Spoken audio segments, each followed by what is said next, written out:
তো এটা ছিল জন্মাষ্টমীর দিনের ব্লগ, তাই সবাইকে জানাই শুভ জন্মাষ্টমী। সো রাধে রাধে গায়ে। সকালবেলা উঠেই স্নান করে তুলসী মন্দিরে জল দেওয়া, জব সমস্ত স্নান করার পর কাজগুলো সেরে নিয়েছিলাম।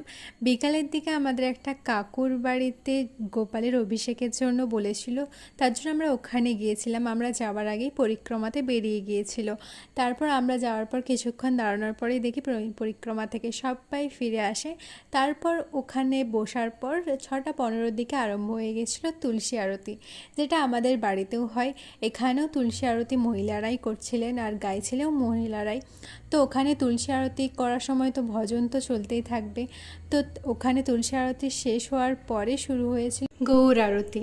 আর এই গৌর আরতির এক একটা নিয়ম সব শেষ হওয়ার পরে শুরু হয়েছিল নৃসিংহদেবের আরতি। যেরকমভাবে মায়াপুরে আমরা দেখেছিলাম প্রথমে তুলসী আরতি, তারপর গৌর আরতি, তারপর নৃসিংহদেবের আরতি, সেরকমভাবে সব কিছু কমপ্লিট হয়।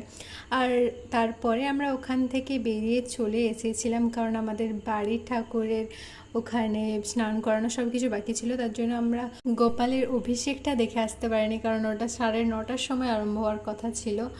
তো তারপরে আমরা এখানে বাড়ি এসে সব গোপালদেরকে আমরা স্নান করাই, নতুন নতুন জামা পরাই, তারপর ওদেরকে মালা পরিয়ে সিংহাসনে বস করিয়ে দেওয়া হয়।